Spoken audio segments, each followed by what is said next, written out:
Life ಅಲ್ಲಿ ಎಲ್ಲಾ ತರ ಕಾರ್ ತಗೊಂಡಿದ್ದಾಯ್ತು, ಇವಾಗ ಒಂದು ಸ್ಪೋರ್ಟ್ಸ್ ಕಾರ್ ತಗೋಬೇಕು ಅಂತ ಆಸೆ ಆಗ್ತಿದೆ. ಅದಕ್ಕೇನೆ ನಾವೇನಕ್ಕೆ ಒಂದು ಪಾರ್ಷಾ ತಗೋಬಾರ್ದು ಅಂತ ಯೋಚನೆ ಮಾಡ್ತಾ ಇದ್ದೆ. ಒಂಟಿ ಸೀನ್ ಹಾಕ್ಬಿಟ್ನಲ್ಲ ಗುರು. ಆದ್ರೆ ಪಾರ್ಷಾ ತಗೊಳಕ್ಕೆ ಎಷ್ಟು ಕಾಸು ಬೇಕು, ತಗೊಂಡ ಮೇಲೆ ಏನೇನಾಗುತ್ತೆ ಅಂತೆಲ್ಲ ಒಂದಷ್ಟು ಯೋಚನೆ ಮಾಡ್ಬೇಕಲ್ವಾ. ಅದ್ರ ಬಗ್ಗೆ ಇವತ್ತು ಮಾತಾಡೋಣ. ನಾನು ಡೈಲಿ ಮೋಟೋ ವ್ಲಾಗ್ಸ್ ಮಾಡಿದ್ರೆ ಹೆಂಗೆ ಅಂತ ಯೋಚನೆ ಮಾಡ್ತಾ ಇದ್ದೆ.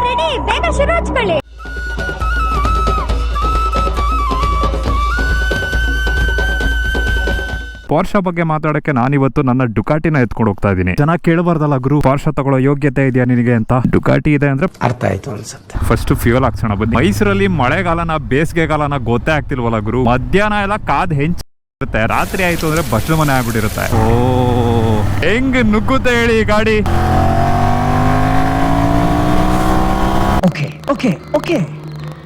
ನಾವು ಈಗ ಇದಕ್ಕೆ XP95 ಹಾಕ್ಸ್ಬೇಕು. ಪ್ರಾಬ್ಲಮ್ ಏನು ಅಂದ್ರೆ XP95 ಅಲ್ಲೂ ಈಗ 20% ಎಥನಾಲ್ ಇದೆ. ಬಟ್ XP100 ಹಾಕ್ಸ್ಬೇಕು ಅಂದ್ರೆ ಇಲ್ಲಿಂದ ನಾನು 25 ಕಿಲೋಮೀಟರ್ ಆಪೋಸಿಟ್ ಡೈರೆಕ್ಷನ್ ಹೋಗ್ಬೇಕು. It's impossible. 500 ರೂಪಾಯಿ XP95 ಎಷ್ಟಿದೆ ಲೀಟರ್ಗೆ? 195. ಎಲ್ಲಿಂದ ತರಲಿ ದುಡ್ಡು? ಎಲ್ಲಾ ಬೈಕರ್ಸ್ಗೂ ಲೈಫ್ ಅಲ್ಲಿ ಒಂದ್ಸಲ ಡುಕಾಟಿ ಇಡಬೇಕು ಅಂತ ಆಸೆ ಇರುತ್ತೆ. ಅದೇ ತರ ಭಾರತದಲ್ಲಿ ಪ್ರತಿಯೊಬ್ಬ ಕಾರ್ಗಾಯ್ಗೂ ಪಾರ್ಷಾ ತಗೋಬೇಕು ಅಂತ ಆಸೆ ಇರುತ್ತೆ.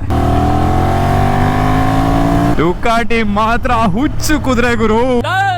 ಅವನ್ ಬಾಯಿಗೋಸಿ ನೀರ್ ಬಿಡ್ರಲ್ಲ, ನೀಗಿರ್ಕಾಗ್ಬಿಟ್ಟಾನು. ನಾನು ಎಂಜಿನಿಯರಿಂಗ್ ಅಲ್ಲಿ ಇರ್ಬೇಕಾದ್ರೆ ಪಾರ್ಷಾ ವಿಡಿಯೋಗಳನ್ನ ನೋಡ್ತಾ ಇದ್ದೆ ಕೂತು. ಅವಾಗ ಅನ್ಸಿದ್ದು ಲೈಫ್ ಅಲ್ಲಿ ಒಂದ್ ಸಲ ಆದ್ರೂ ಪಾರ್ಷಾ ಇಡಬೇಕು ಅಂತ. ಕನಸು ಕಾಣ್ಬೇಕಮ್ಮ, ಆದ್ರೆ ಕೈಗೆ ಎಟ್ಕೋ ಹಾಗಿರ್ಬೇಕು. ಇವಾಗ ಪಾರ್ಷಾ ತಗೊಳಕ್ಕೆ ಮೇನ್ ಕ್ರೈಟೀರಿಯಾ ಏನು ಅಂದ್ರೆ ಕಾಸಿರ್ಬೇಕು. ಒಂದು ಪಕೋಡ ತಿನ್ಕೊಂಡ್ಬಂದ್ಬಿಡ್ತೀನಿ.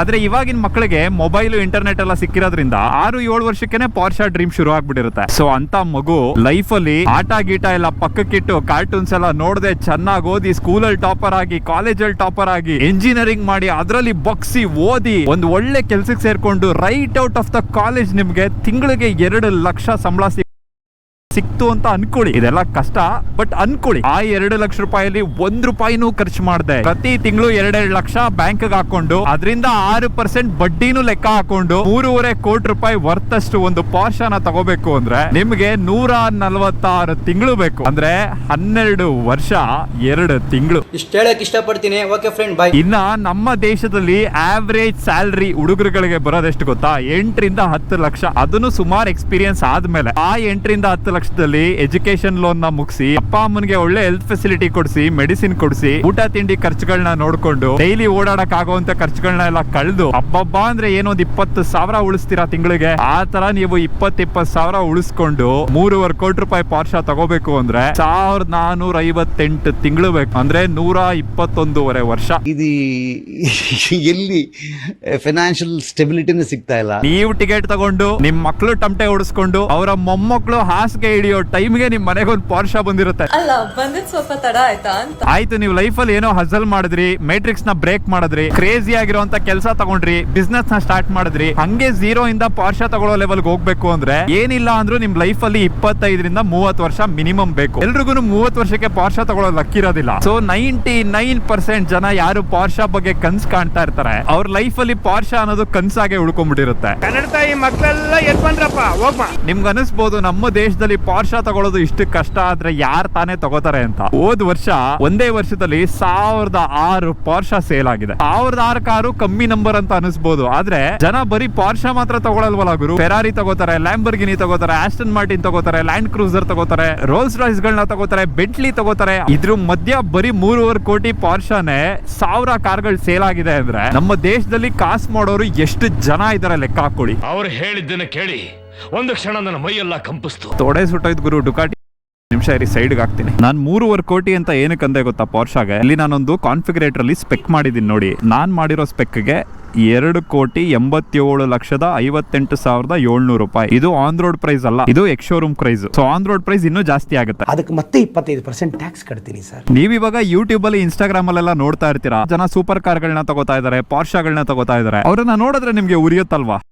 ಹತ್ರ ಎಷ್ಟು ಕಾಸಿರುತ್ತೆ ಈ ತರ ಸೂಪರ್ ಬೈಕ್ ಗಳನ್ನ ತಗೋತಾರೆ, ಒಳ್ಳೊಳ್ಳೆ ಸೂಪರ್ ಕಾರ್ ಗಳನ್ನ ತಗೋತಾ ಇದಾರೆ. ನಾವ್ ಏನ್ ಮಾಡ್ತಾ ಇದೀವಿ ಗುರು ಲೈಫ್ ಅಲ್ಲಿ? ಬೆಳಗ್ಗೆಯಿಂದ ಸಂಜೆ ತನಕ ಊಟದ ಬ್ರೇಕು ಸುಸ್ಸು ಬ್ರೇಕು ಏನು ತಗೊಳ್ದೆ ಅಂಡ್ ಬಗ್ಸಿ ಕೆಲಸ ಮಾಡಿದ್ರು ನಮ್ ಕೈಲಿ ಒಂದು ಪಲ್ಸರ್ ತಗೊಳಕ್ ಆಗ್ತಿಲ್ವಲ್ಲ ಅಂತ. ಇಲ್ಲಿ ಪ್ರಾಬ್ಲಮ್ ಏನ್ ಗೊತ್ತಾ? ನಮ್ಮ ಮೈಂಡ್ ಸೆಟ್. ನಮ್ ಫ್ಯಾಮಿಲಿನಲ್ಲಿ ನಾನೇ ಫಸ್ಟ್ ಪರ್ಸನ್ ಗುರು ಒಂದು ಸೂಪರ್ ಬೈಕ್ ತಗೊಂಡಿರೋದು. ನಮ್ ಫ್ಯಾಮಿಲಿಯಲ್ಲಿ ನಾನು ಒಬ್ನೇ ಒಂದ್ ಕಾರ್ಗೆ 60 ಲಕ್ಷ ಹಾಕಿರೋದು. 60 ಲಕ್ಷದಲ್ಲಿ ಜನ ಸೈಟ್ ಗಳನ್ನ ತಗೊಂಡು ಮನೆಗಳನ್ನ ಮಾಡಿ ಮಕ್ಳು ಉಡ್ಸಿ ಮಕ್ಳದ್ ಮದ್ವೆನೂ ಮಾಡಿಸ್ಬಿಡ್ತಿದ್ರು ಮುಂಚೆ. ನನಗೂ ಚಿಕ್ಕದ್ರಿಂದ ಏನ್ ಹೇಳ್ಕೊಂಡ್ ಬಂದಿದ್ರು ಅಂದ್ರೆ ಲೈಫ್ ಅಲ್ಲಿ ಒಂದು ಸ್ಟೇಬಲ್ ಆಗಿರುವಂತ ಕೆಲಸ ತಗೋ, ಒಂದ್ 30-35 ಸಾವಿರ ಬಂದ್ರು ಸಾಕು, ನಮ್ ಜೀವನ ನಡೆಸಿದ್ರೆ ಸಾಕು, ನಿನಗೆ ಒಂದು ಜಾಬ್ ಸೆಕ್ಯೂರಿಟಿ ಇರ್ಬೇಕು, ಚೆನ್ನಾಗಿ ಓದು, ಸಾಯೋ ತನಕ ದುಡಿ, ಒಂದಷ್ಟು ಕಾಸು ಸೇವ್ ಮಾಡಿಟ್ಟಿರೋ, ಅದನ್ನ ನಿಮ್ ಮಕ್ಳಿಗೆ ಕೊಡು, ಅವ್ರು ಎಂಜಾಯ್ ಮಾಡಿ ಉಡಾಯಿಸಿದ್ರೆ ಉಡಾಯಿಸ್ಕೊಳ್ಳಿ, ಅವ್ರು ಬುದ್ಧಿವಂತರಾದ್ರೆ ಅವರು ದುಡ್ಡನ್ನ ಸೇವ್ ಮಾಡ್ತಾರೆ ಅಂತ. ಮೆಜಾರಿಟಿ ಜನ ನಾವೆಲ್ಲ ಯೋಚನೆ ಮಾಡೋದು ಹಂಗೆ ಅಲ್ವಾ? ಹೌದು, ಸುಮಾರು ಜನಕ್ಕೆ ಅದು ತುಂಬಾನೇ ದೊಡ್ಡ ಕೆಲಸ ಗುರು. ಏನಕ್ಕೆ ಅಂದ್ರೆ ಲೈಫ್ ಅಲ್ಲಿ ರೆಸ್ಪಾನ್ಸಿಬಿಲಿಟಿ ಇರುತ್ತೆ. ನನಗೂ ಸುಮಾರು ರೆಸ್ಪಾನ್ಸಿಬಿಲಿಟಿ ಇತ್ತು. ನಾನ್ ಮಾಡ್ತಾ ಇದ್ದಂತ ಕೆಲಸನ ಬಿಟ್ಟು ಒಂದು ಗ್ಯಾಂಬಲ್ ಮಾಡಿದೆ. ನಂದೇ ಸ್ವಂತ ಬಿಸ್ನೆಸ್ ಸ್ಟಾರ್ಟ್ ಮಾಡ್ಬೇಕು, ನಾನು ಕಾಂಟೆಂಟ್ ಕ್ರಿಯೇಟರ್ ಆಗ್ಬೇಕು ಅಂತ. ಈ ರಿಸ್ಕು ಈ ಧೈರ್ಯನ ಬೇರೆಯವ್ರು ಮಾಡಿದ್ರೆ ಪ್ರಾಬಬ್ಲಿ 10ರಲ್ಲಿ 2 ಸಕ್ಸೀಡ್ ಆಗ್ತಿದ್ರು ಅನ್ಸುತ್ತೆ. ನೀನು ಮಾತು ಏನಾರು ಕೇಳಿದ್ರೆ ಮುಂಡ ಮುಚ್ಕೊಂಡು ಹೊಡೋಗ್ತೀನಿ ಕಣಲೇ ಒಡೆ. 500 ರೂಪಾಯಿ ಪೆಟ್ರೋಲ್ನ ಇದು ಬೇಸಿಗೆ ಕಾಲದಲ್ಲಿ ಬಾಯರ್ಕೆ ಆದಾಗ ನೀರ್ ಕುಡಿತೀವಲ್ಲ ನಾವು, ಹಂಗ್ ಕುಡಿಯೋದ್ ಗುರು. ಅರ್ಧ ಗಂಟೆ ಮುಂಚೆ ಪೆಟ್ರೋಲ್ ಹಾಕ್ಸ್ತೆ, ಆಲ್ರೆಡಿ ಬ್ಲಿಂಕ್ ಹೊಡಿತಿದೆ.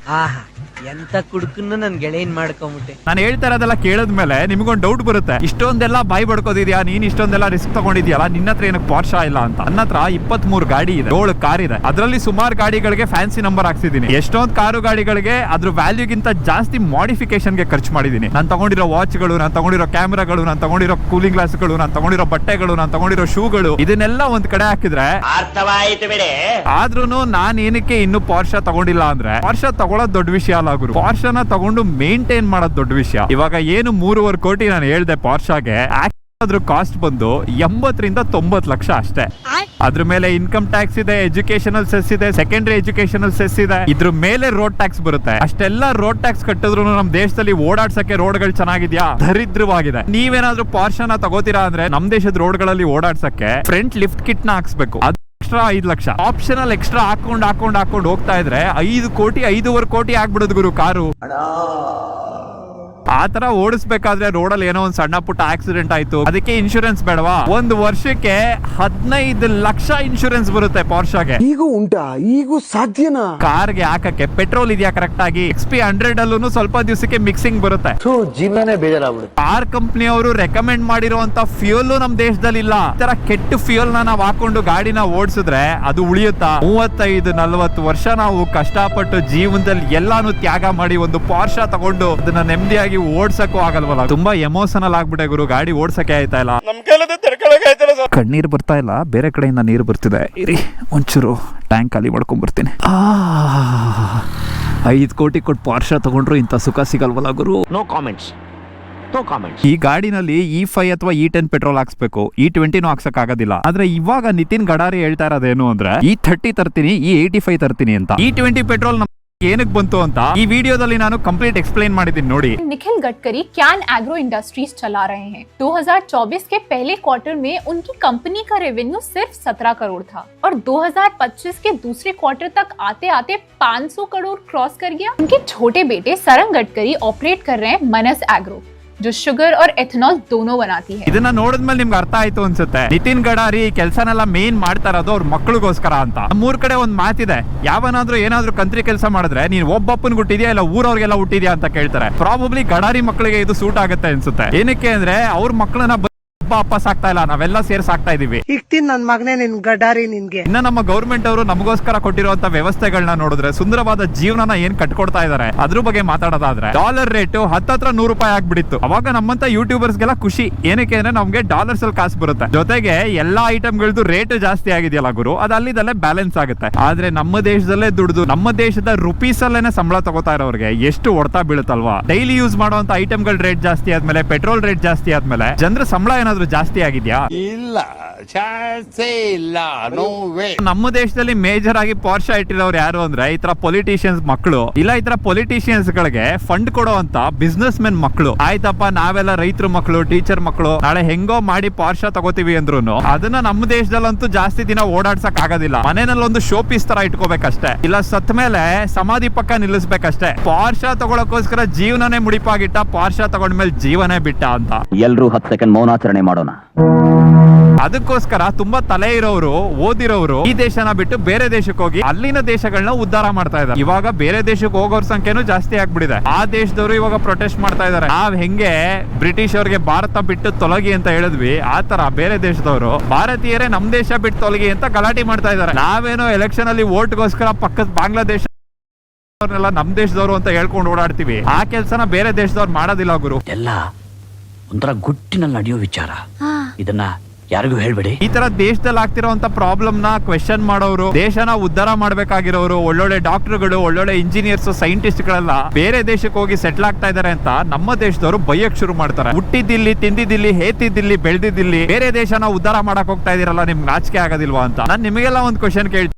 ಆ ತರ ದೇಶ ಉದ್ಧಾರ ಮಾಡ್ಬೇಕು ಅಂತ ನಿಯತ್ತಾಗಿ ಯಾರಾದ್ರೂ ಒಬ್ಬ ಬಂದ್ರೆ ಅವನನ್ನ ದೇಶ ಉದ್ಧಾರ ಮಾಡಕ್ ನೀವೆಲ್ಲ ಸೇರ್ಕೊಂಡ್ ಬಿಡ್ತೀರಾ? ಅವನನ್ನೇ ದೇಶದ್ರೋಹಿ ಮಾಡ್ಬಿಡ್ತೀರಾ? ಅವನಿಗೆ ಏನಕ್ಕೆ ಬೇಕು ಗುರು ಆ ಕರ್ಮ? ನಿಮ್ ತರ ಬ್ಲೈಂಡ್ ಆಗಿ ಒಂದು ಪೊಲಿಟಿಕಲ್ ಪಾರ್ಟಿನ ಫಾಲೋ ಮಾಡ್ಕೊಂಡು ಇರಕ್ ಅವ್ರಿಗೆ ಇಷ್ಟ ಇಲ್ಲ. ಅವರೆಲ್ಲ ಎಜುಕೇಟೆಡ್ ಗಳು, ಬುದ್ಧಿವಂತರು ಬಿಟ್ಟು ಹೋಗ್ತಾರೆ. ನೀವುಗಳೇನ್ ಮಾಡ್ತೀರಾ? ಬೇರೆ ದೇಶಕ್ಕೆ ಹೋಗಿ ಹೊಸ ಜೀವನ ಸ್ಟಾರ್ಟ್ ಮಾಡಕ್ ಕಾಸು ಇಲ್ದೆ, ಇರೋ ದೇಶದಲ್ಲಿ ಬದುಕಕ್ಕೆ ದುಡ್ಡು ಇಲ್ದೆ, ಇಲ್ಲೂ ಇಲ್ಲ ಅಲ್ಲೂ ಇಲ್ಲ ಅಂತ ಬೇವರ್ಸಿ ಜೀವನ ಬಾಳ್ತಾ ಇದ್ದೀರಾ.